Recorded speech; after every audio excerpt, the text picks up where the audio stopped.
Uganda is home, so I miss it a lot. So thanks for inviting me again, William. William and I have been friends because we started this thing many years ago at the Sheraton. People might not remember. So it's good to be back here to share my opinion. Mine is an opinion, so don't argue about it. It's just an opinion, all right? And when the question was asked, I didn't know, is it rhetorical or is it a serious question? So William being a jolly guy, I thought this was just a rhetorical question. It's not a serious question, really. Because I do believe that in spite of everything else that is being said about technology, the most secure job there is for a good marketer. And I qualify it. It's not that people who are doing marketing are marketers. And I'll come to that. I'll speak to it. So good marketers, you are safe and secure. In fact, the reason you are hearing accountants leaving what they trained to do to come to marketing, because it is exciting here. And it is boring there. So you are secure, guys. You're really secure. Don't worry about this. So when this question was asked, I thought about, you can answer this many ways. Is it an ethical question? Or is it a business question? Or is it a professional question? Or is it just a social question? When I left my O-levels, I was a very good scientist. So I had been designed to go and do science at high school. So I decided to go back to the most famous school at the time, Namasagali College, for my high school, and I chose to do human sciences, which other people call arts. When I finished university, and I chose to join the Coca-Cola company as a graduate trainee, my dad asked me, what is it you're going to be doing at Coke? I told him, I'm super excited. I've been invited to join a graduate program for marketing people. For you who are Ugandans, until recently, marketing people were called abatembei, hawkers. So my dad was extremely disappointed that after doing so well at university, I'm only going to become a hawker. Marketing has evolved over time, and it is one of the most misunderstood things. And because it is misunderstood, sometimes discussions like this come up. So let me just do my bit in allaying the fears of those who might be scared. It evolves. You have to be good. You have to evolve with it. It is not true that everybody who is occupying a marketing job is a marketer. It's not.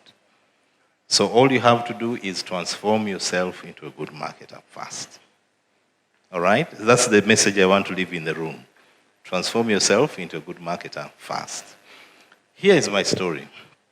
To practice marketing, you always have to care about 3 plus 6 things. I'll talk about the 3 and then the other 6. The 3 things are all centered about the consumer. What are they? Do you understand your consumer? Other people call it empathy. Do you truly understand the context in which you are practicing marketing? Talk about the trends. And then the final thing is, what are the expectations of the job at the time you're doing it? If you bring those 3 things together, you'll be good. What are the expectations? Do you understand the consumer deeply, consumer empathy, and the context in which you're doing the job? Those are the 3. On the other 6 is to understand why people buy.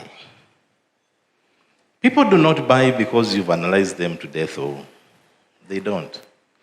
People buy because of only 6 things. One is because what you're selling gives them more. Sometimes because what you're selling gives them less. It elevates their experiences or gives them fun. They can afford it. They can find it. And you know what? It works. Those are the 6 fundamental reasons why people buy. And a marketer who gets confused, Then you might measure market share, you might measure conversion, and all these nice things we all measure. You always have to ask yourself the question, what are the 6 reasons that is driving your share? If it's none of the 6 or the 3, you have a problem. So I'll speak to some of these very quickly. Let me start with the context. The context of this discussion of questioning marketing always, and I use the word always, comes up when there is an economic flux.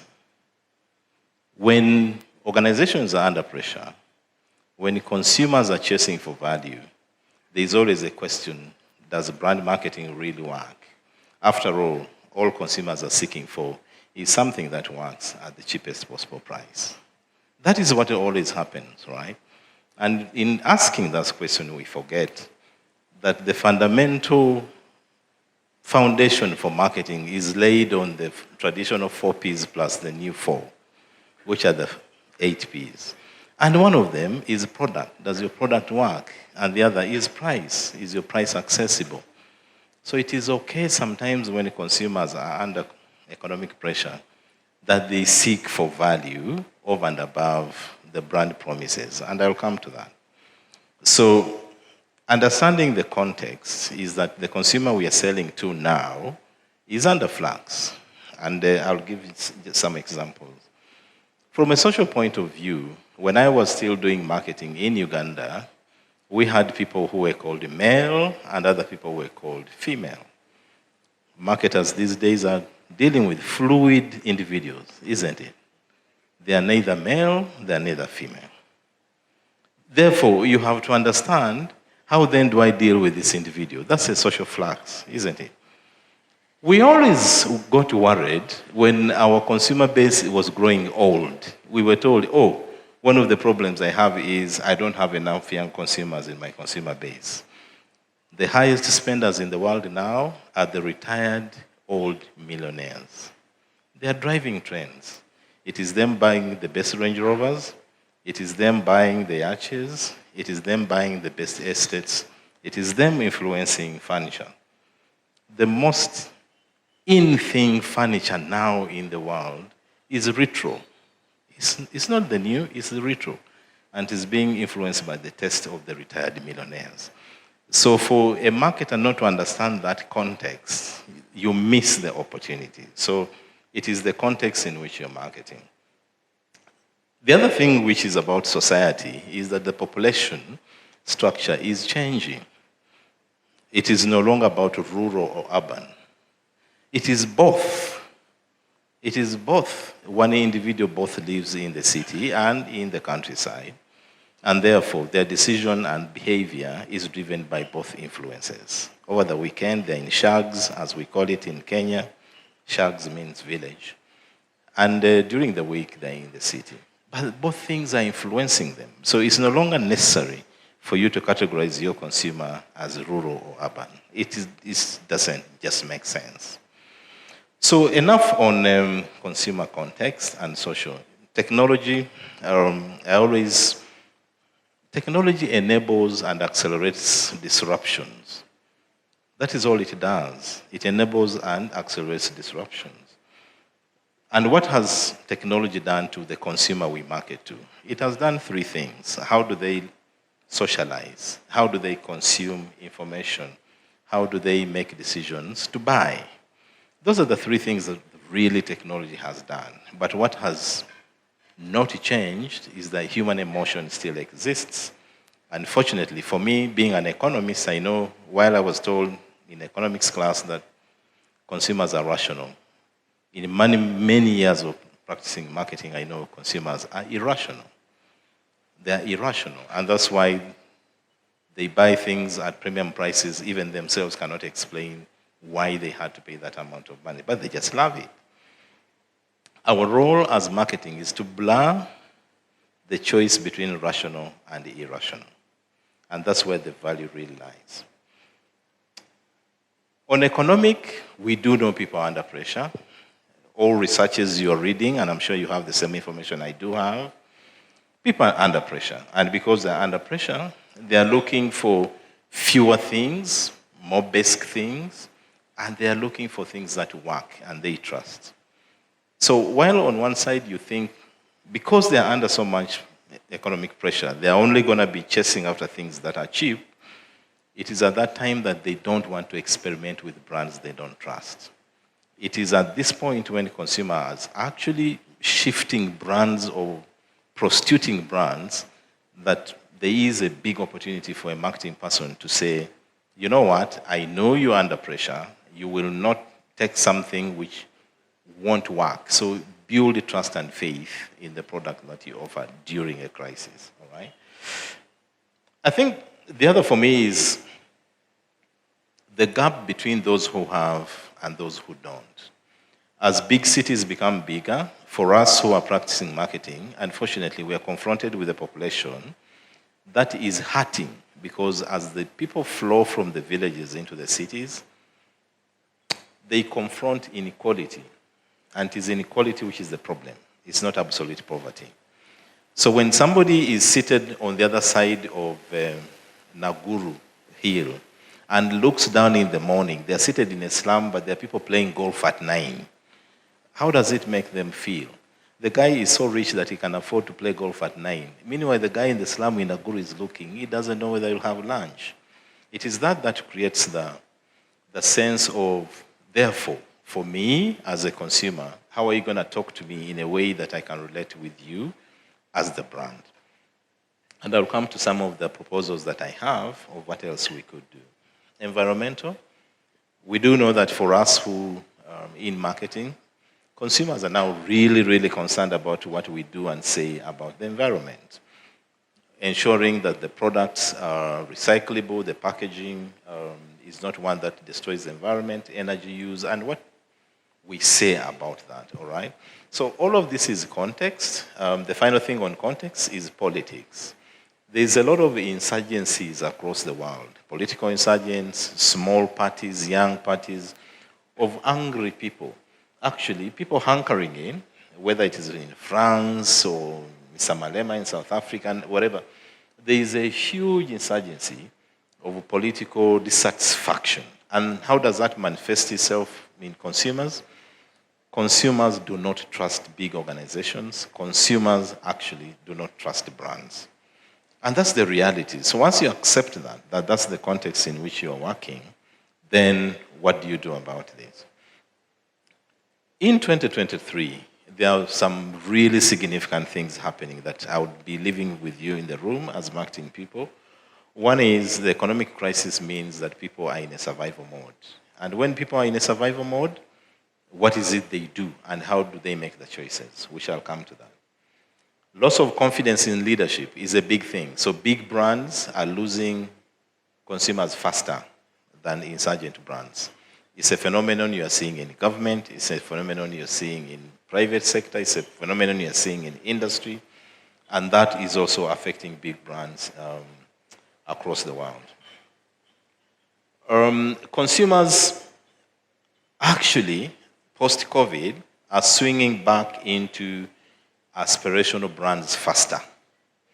There was always a view that because of what COVID did, and then we came into the global economic crisis, premium aspirational brands are in trouble. It's not true. Actually, we are seeing aspirational brands grow faster.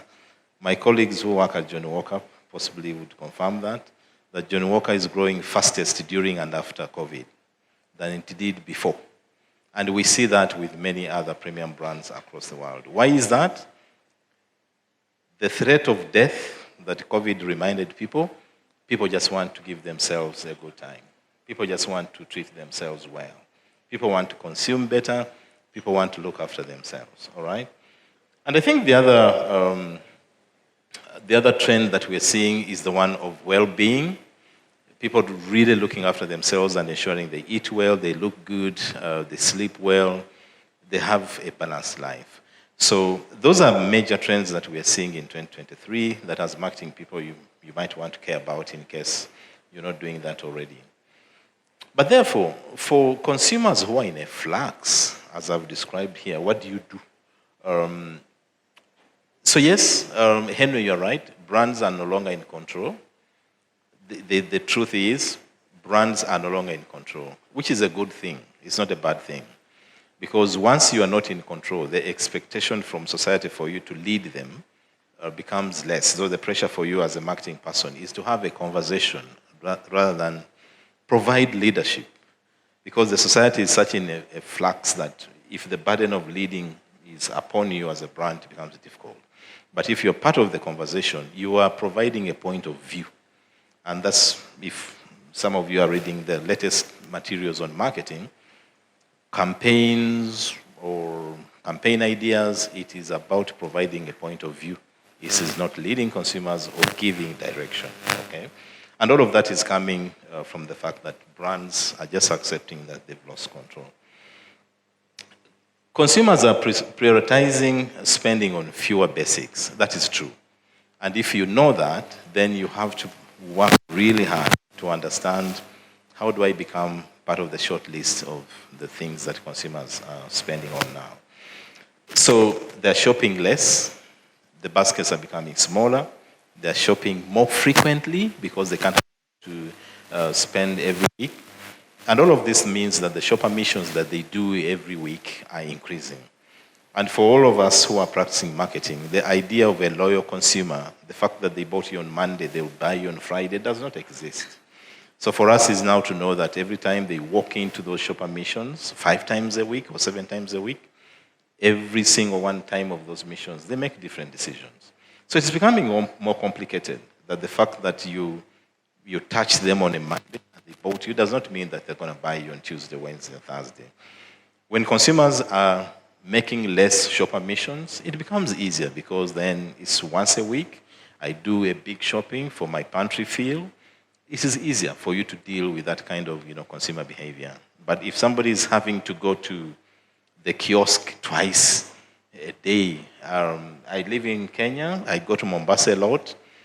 The folks in Mombasa, they shop for every meal. For breakfast, she will go to the market and shop. For lunch, she will go back and shop. For dinner, she will go back and shop. So this is somebody who, if they bought your curry in the morning, it does not mean they're going to buy your curry at lunchtime. It does not mean they're going to buy your curry for dinner. So the complexity of holding attention of that kind of consumer is becoming really, really difficult. And we will have to come to, therefore, what do we do, all right? They're shopping less volume, obviously partly because prices have been going up. The income is under pressure. But also, the way consumers are consuming, they want everything now.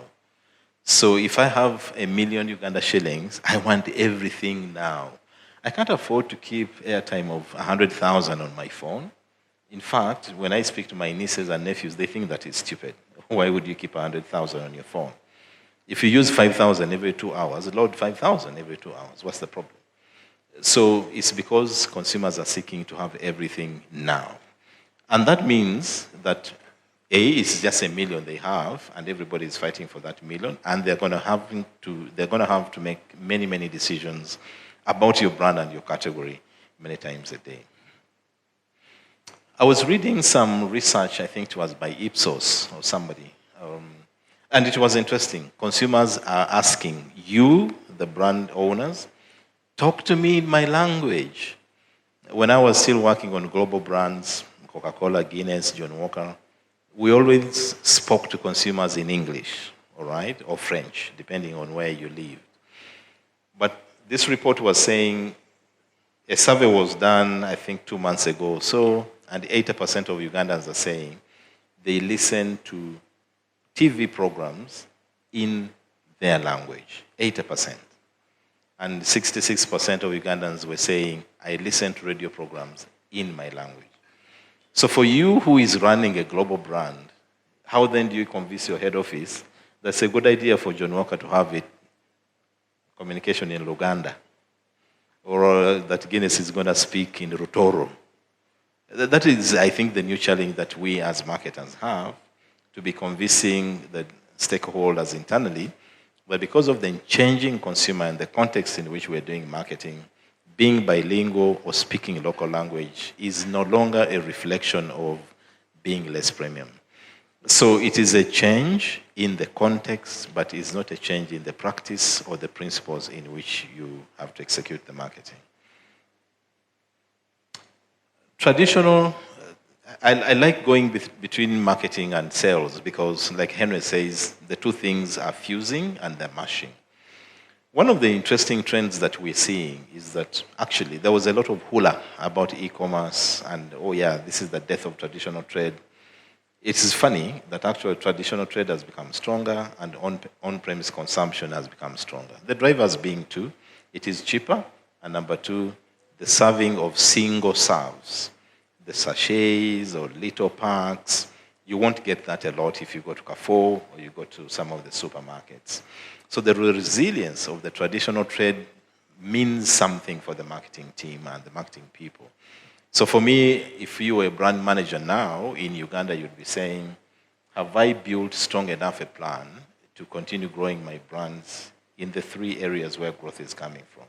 It's coming from traditional trade, all right? It's coming from single serve SKUs, and it's coming from occasions where more than one person is using your product. So it is group consumption. The myth that Africans are like white people, they buy things for themselves as individuals, is not true. In most of Africa, what we are seeing is that consumption decisions are driven by a unit more than the individual who is buying. I'm a mother buying for the children. It works for the children. I'm the head of family. It works for the family. I'm in an industry now where we sell hygiene and personal care. For people who have worked for brands like Unilever would know this. One of the reasons liquid detergents are not very popular in Africa because it's difficult to measure the use per occasion. Imagine you have a teenager and you give them liquid soap or shower gel to go to, the thing might be empty by the time the guy is finished showering. So when that kind of head of family is making a decision, it's just not for them, but it's in the behavior that exists for the people they look after and the people who depend on them. So as you are targeting who the shopper, who the decision maker is, you also need to understand the context in which they live, and the decisions are driven by how the behavior in the family or the immediate unit influences the brand usage, okay? Because consumers are so burdened and are adapting to this new reality of social economic flux, a survey was done recently in Kenya, in East Africa, and 44% of people feel they have less income than they had a year ago, and 36% of people are super worried about unemployment, loss of jobs, all right? Those are two big things which are really current and real for the consumers. And therefore, how are they manifesting that behavior in interaction with your brands? One is they just want things that work. So doing fancy campaigns at the moment is a good thing, but be careful. They're only listening for what are the best messages in the thing. Does it work? Is it higher value? Is it better? Has it less this? Has it more of that? Going back to the 6 reasons that consumers buy, reasons why consumers buy. So as you develop your campaigns now, do not forget, consumers are really listening for what is the real message. Are you giving me more? Is it less carbs? Is it more proteins? You have to be back to the basics, all right? The second thing is about consumers are really worried about the future planning. So just know that if somebody is earning 10,000 a day, their ability to think about, if I don't go to that construction site tomorrow and earn another 10,000, I still have a family to feed. So consumers are thinking more about, I've got an income now, I may not have it tomorrow, and therefore they are delaying some consumption decisions that they used to make without even thinking about it a lot about a year ago or so. So if I were somebody who is doing marketing in Uganda now, I would be saying, what percentage of income decision can I hold on to every day? So understanding how consumers are allocating their wallet and being able to participate in those decisions. And for you who have either practicing, customer experience, you will know that tracing the consumer journey and mapping it against your product, determining what are the touch points for my product for this consumer in the day, it will give you some insights on where you can participate in their spend decisions, all right? Understanding what has shifted in the way consumers are spending is another very important thing that I'll be speaking to just in a minute, right? There's uncertainty, and because there is uncertainty, people are questioning, is it important for me to remain loyal, all right? But it's true that a loyal consumer is very useful to your brand over time. What I think needs to change for a person practicing marketing now is think about every consumer every day as if they are new consumers you're just recruiting. It doesn't matter that they buy you every day, they go to the shop. Every time think about them as, if I'm recruiting this person for the first time, how would I speak to them? How do I position my product?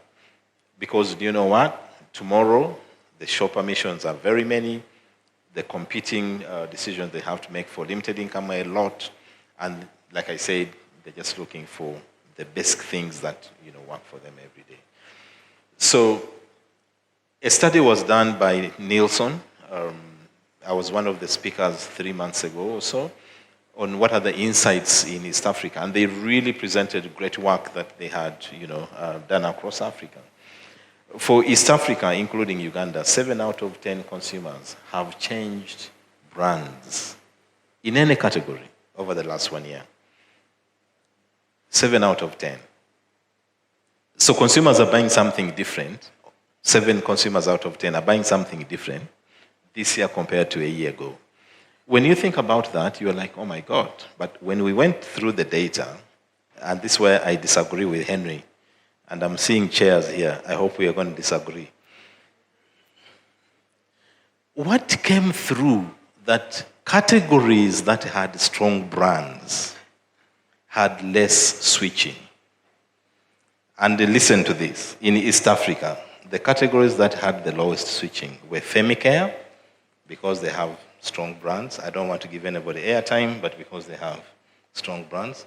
Number 2, alcohol, because alcohol has got very, very strong brands. CSDs, soft drinks, had very low switching, again, because they had very strong brands. While the more commoditized and the weaker categories had the most switching. Top of the list was telecoms. Top of the list was telecoms. Somebody doesn't care what airtime, where it comes from, it works. But if somebody is going to drink something, they care about what they drink. So depending on which category you are, you have to be careful. There are categories that lend themselves to very strong brands, like those I've talked about. There are categories which do not and are driven by product efficacy. So if I were going to be hanging around with Airtel, the most important thing for me is efficacy. Does the thing work? Does it do what it promises? If I'm going to be hanging around with John Walker Blue, the consideration is, how do I look? How does it make me look? Because at the end of the day, it might be alcohol, fine, but it's a Blue Label, come on. So it makes me look different, makes me look better. The phone line I've called you on, maybe not.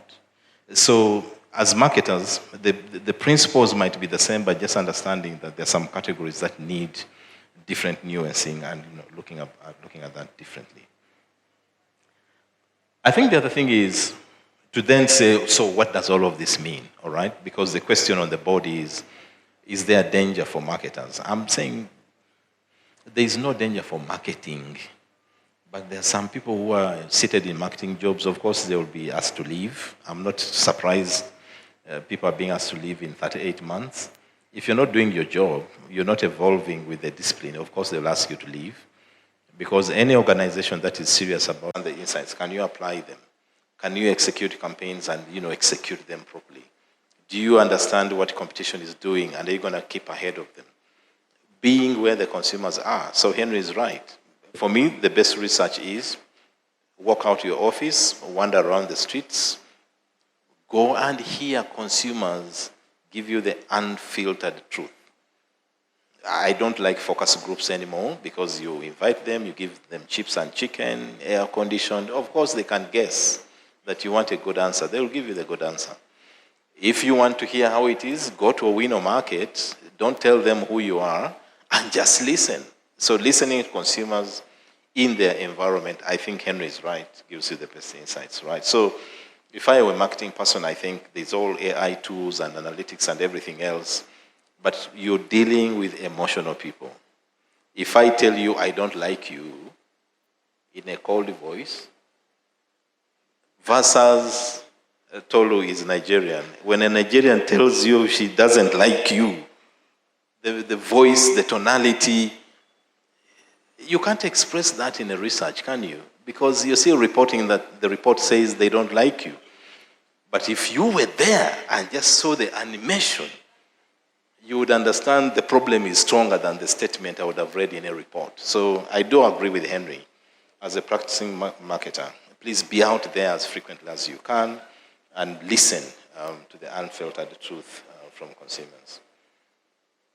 So what does this mean for consumers? It's to say, during a crisis like we are in now, and I'm sure this conversation is happening because marketers are feeling we're in a crisis, budgets are being cut, CEOs are not listening to us enough, CFOs have been given our jobs, all the things that Henry was saying. But I think during a crisis, just always understand that consumers will switch brands during a crisis. That is the reality. They will always switch brands. So for you then is to say, if I know that that is going to happen, the way I'm going to market to this is every day is an opportunity to recruit this consumer as if they've never bought me before. And we shall come to how do you do that. Number two, consumers will always look for alternatives outside of this category, all right?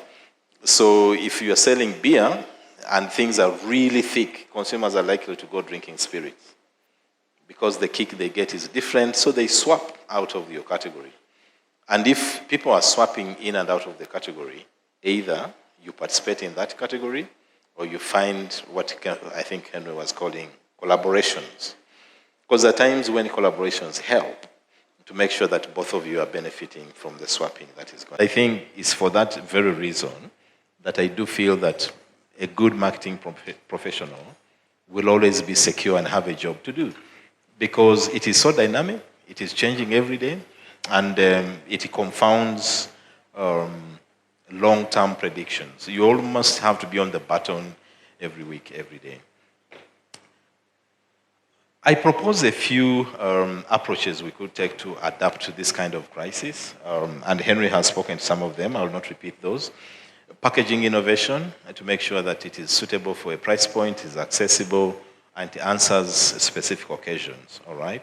So packaging innovation during crisis is a good thing, and it requires that you work very closely with your innovations team, with your supply colleagues. That's number one. The intention of that is delivering value, accessibility, and being relevant to the occasion. The second thing is spend marketing dollars as close to the sales opportunity as possible, all right? Do not spend too far away from the sales decision. So again, Henry was right. Be as close to your commercial colleagues as much as possible so that together you co-create solutions where your marketing effort and sales opportunity are very close to each other. Persistently activate. When your brands go mute, quiet, docile during a crisis, consumers forget about you. So it is counterintuitive. But those brands that continue to invest during a crisis emerge stronger, and they will actually will always beat competition. So it is for you to have the power of conviction, to sit up with your CFO, with your MD, and convince them that actually during a crisis is a good time to continue investing rather than cut back. And I'm sure for you who are practicing marketing, you're having these conversations with your CFOs. Sharply reinforce your proposition. What do you really stand for? Don't become woolly. Don't become woolly during a crisis, because the listening of somebody in a flux is very short. The attention spans are very, very low. So drive your message very, very sharply. And for all of us who are, again, in this room, a brand sits on 3 legs. One is, what is your proposition? what makes you different, and what makes you distinctive or stand out. If you can always remember those three things, if it's an elevator and you just have 1 second to brief this consumer, will you tell them what you are about, why are you different, and why are you distinctive from other people? So do not overcomplicate the messaging during these times of crisis. Be sharp in reinforcing that. Remember the 6 things I talked about. Tell consumers what is more. Yeah, what is more about your brand. Be able to tell them what is more. Tell them what are you saving them, what is less, less carbohydrates or whatever. Be clear. Easy to use. When a brand is easy to use during a crisis, you are likely to endear yourself to more consumers because they're in a flux, they're struggling. So reinforce the message of easy to use. Quality, and don't be woolly about quality. Does it work? Is it delivering on the promise of this thing will not let you down? It works all the time. If I'm going to buy soap and I get home, I'm not sure whether it is going to clean my clothes. So if you're communicating a detergent, be clear. Is it for stain removal? Is it for fabric care? What is it for? Because I want to be sure that I'm making the right decision because I can't experiment, all right? Affordability, be very bold in communicating your price points or working with your commercial colleagues in executing price points. Whenever you make changes of pricing, you have to make sure that you are doing that right because people are really, really sensitive to what is the price, all right? And, just want to confirm to them that, the value you're offering, they can afford that. The final thing is put some flair into this, so some fun, right? And this is the elevation of experiences, all right? So if I'm going to use your brand, yes, I hear myself, it is tough, but I need some elevated experience. Give me some reason to feel uplifted while using your products. I know we have a fireplace, so maybe we shall answer some questions, but also hear some sharing from the room of how you guys are dealing with some of the things that I'm discussing with you. So I'll not try and pass the mic around. I know we are tight for time, but it will be good to hear some stories of what are you doing in your own organization to try and deal with some of these things.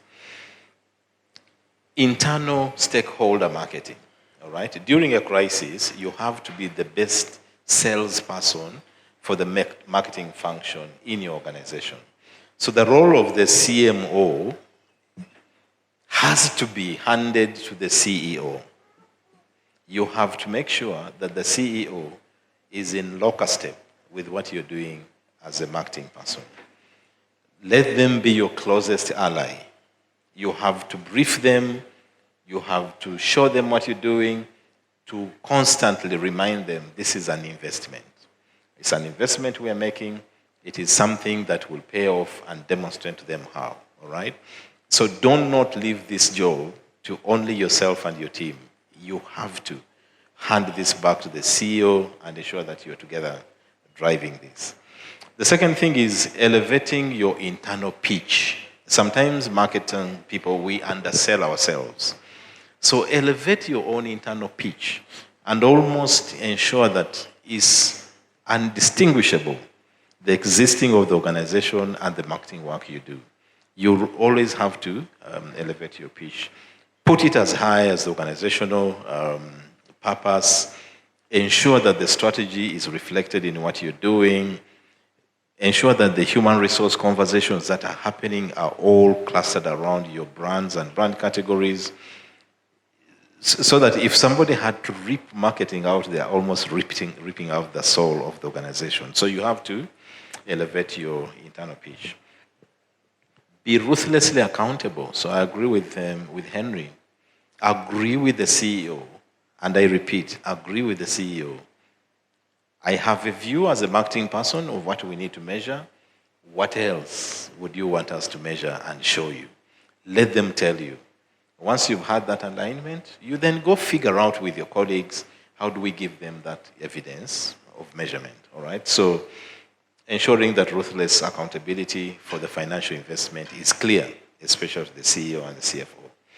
The final thing is be obsessed with brilliant execution. I can tell you I've been a marketing person. I started my career as a brand assistant. I've been blessed to be a CEO for many years. Any CEO is super delighted to brag about great work their people are doing in the city. When a CEO knows that you're going to put on the best execution in the city, they will come. They want to be there. They want to invite their friends. They want to tell the story. So be anal about brilliant execution. When CEOs think your work is clumsy, they tend to distance themselves. They wait for you in the boardroom to give you a hard time. When the job you're doing out here is really great, they want to be with you, they want to share the stage with you, they want to take the praise of, the work you're doing. So really ensure that, you always are focused on brilliant execution. So my final question, if I were a young person deciding what professional I should go into, would I be considering marketing now? Would you consider coming into marketing now? I would advise you, don't go to finance first to come back to marketing after 20 years. Just start properly. Start properly with marketing. So I would be saying, for a young person, please come to marketing. This is where the fun is.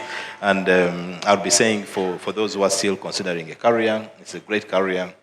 It's exciting. It's meaningful. It's what grows the business. It is what sustains growth, all right? So it's great talking to you. I know it's late in the evening. Hopefully next time we shall start early. Thanks for inviting me, William. And it has been great meeting you, Maria, again. Maria and I have known each other for many years. When I was still a junior brand manager, she gave me a chance to do work at Radio 1. So Maria, thank you very much. And I hope the partnership, helped both of our brands to grow. And for my colleagues at Uganda Breweries, my colleagues from Stanbic, thank you for staying out so late in the night. I hope all the sharing today is useful and helpful. And hey, Roger Stedman, thanks for the book, and obviously for all the work that you've done in East Africa and sharing your life with marketing people. Thank you very much. Thank you.